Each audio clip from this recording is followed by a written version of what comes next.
I wrote it because I don't want to teach anymore. I'm getting too old. And I'd love to get everything down that I've taught and be able to have it there for people to read and use when I'm not around anymore. That's one of the reasons I wrote it.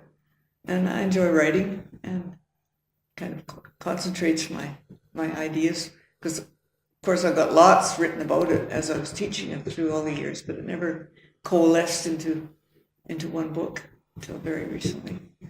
I was brought up in art schools where they taught the Nicolaides method, and I had that as a kind of basis of the way I taught then. But then when we moved to Denmark, we lived on a little island, and I didn't have any other teachers around me or art books about how to teach and so on. So I just sort of felt my way and tried to figure out what works best. And I found I've taught for many, many years, and it can be extremely boring because people keep doing the same thing, and you keep telling them not to, and you keep explaining why they shouldn't and what.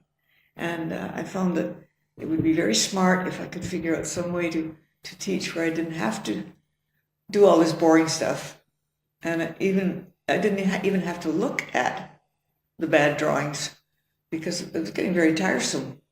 And so I figured out ways where I could let them draw like that if they wanted to, but I wasn't going to look at it. And when I wanted to see something, I figured out some interesting exercises that I found produced good drawing, and I sort of presented them as exercises. I said, let's try this and do exactly, this is a teaching class and you're going to do exactly what I say. This is what I always say at the very beginning, because there's always some students that don't want to.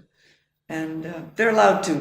They're allowed to do their own free drawing, as they're called, when they want to, but I'm not going to look at that. And it was really delightful. It brought back the energy into my teaching, because I could see that the students were producing some very exciting results, and things that I didn't expect would turn into good drawings. I thought they'd be terrible, some of them. And the ones that I really liked, I kept them as exercises and worked on them. And then I began to think, why does that work? Why doesn't it work when somebody's drawing and they get to a certain stage and they just are drawing badly? And what is stopping them? And I began to do a lot more reading and a lot more research because the students are really excited about having it explained to them. This is why, for example, you draw hands way too small and you think you can't draw feet. This is why. And this is what you could do instead of being sort of jammed into that particular mode of seeing where you just feel that you can't do it.